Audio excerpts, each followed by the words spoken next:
Hey tribes, I hope you are having a significant Holy Week. This week leading up to Good Friday, Easter Sunday, and the deep significance of us remembering together as a community what this week means for us, for our city, and for the entire world. This week we remember Jesus' journey towards the cross and ultimately his resurrection and the life that is available because of that to all of us. It'd be really helpful maybe for you guys to share tonight in your tribes, just if you do have rhythms around Holy Week that you love to engage in every year, ways that you reflect maybe as an individual, as a couple, as a family. If you're not doing that, can I really encourage you to just take some time out in the stillness and quietness of your life, create a moment, create some space, and just read and reflect on one of the Easter stories in the Gospels. Just pick one and just read it slowly. Invite God's Holy Spirit to speak to you, to show you things that you haven't seen there before, and just to marinate in the story of Easter as we prepare to remember and celebrate as a community together.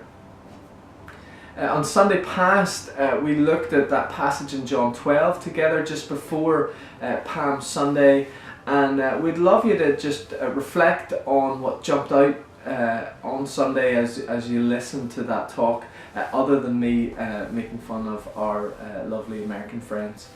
We'd love you to reflect on maybe your own propensity to be the Martha in the story, to get busy doing life for God and miss life with Him, to find identity and purpose in perhaps an unhealthy way and measure in your work or in what you spend most of your time doing, rather than finding life and identity first and foremost in your relationship with Jesus and allowing everything else to flow from that.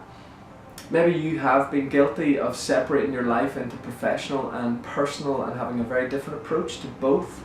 That dualism is really unhelpful. It's unhelpful in your discipleship, but it's just unhelpful in your life in general. We're not supposed to have compartmentalized lives. Jesus wants us to allow Him to rule and reign in every single part, in your family, in your relationships, in your workplace, in your community, with your neighbours, and in all of that kind of stuff. Maybe you can relate, if you're really brave, to Judas in the story, where you kind of reduce God sometimes to rules to follow rather than to the dynamic of a relationship. It's so much easier to be dogmatic about our beliefs and even our theology, and not pay attention to what the Spirit is doing and leading us into as we follow Jesus. And the truth is, not always, in fact more often than not, He doesn't make much sense.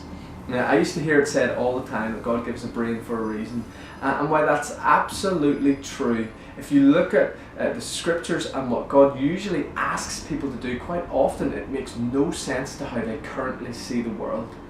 And so often we use wisdom as an excuse to not take risks in following Jesus.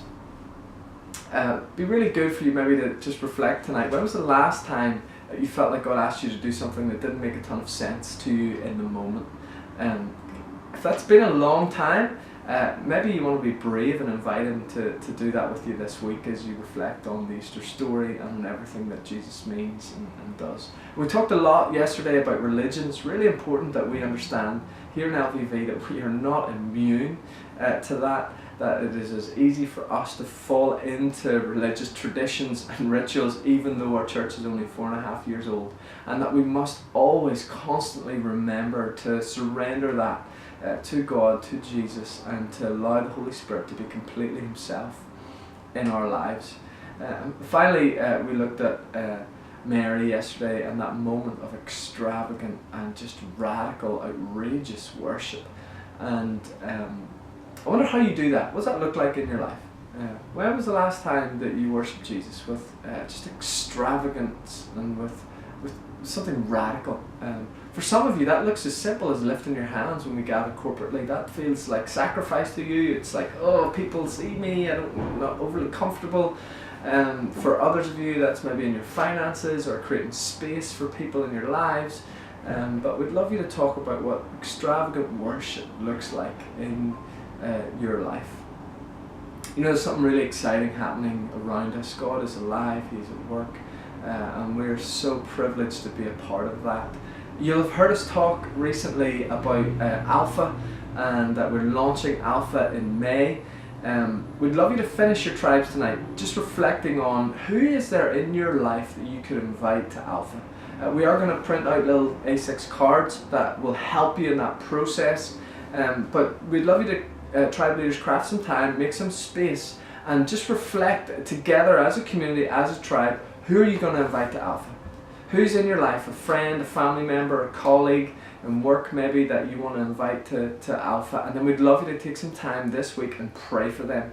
Pray specifically for that invite, that they would be open to it. I am amazed all the time at how when you get a moment of honesty with people, how desperate they are for God. They don't want religion, they don't want someone to tell them how to live their life, but they're desperate for some sort of hope beyond themselves, which is exactly what the Easter story reminds us of, and what Jesus makes available to us. Finally, I want to remind you of our Good Friday gathering. We're going to gather together as a community. Good Friday, 6:30. We're going to worship, we're going to reflect, and we're going to share a communion meal together. It'd be really helpful for us if you could sign up online for that. You can just www.langvalleyvineyard.com. On the events section, you'll see Good Friday meal.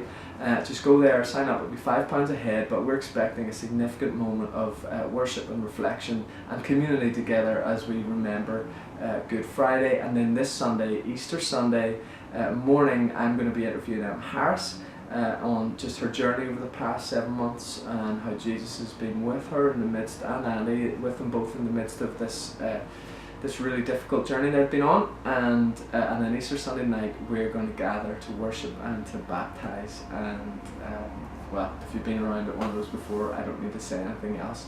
Invite your world this weekend. It's an incredible moment, incredible opportunity to invite people into the community of God. And we'll see you at the weekend. Have an amazing week. God bless.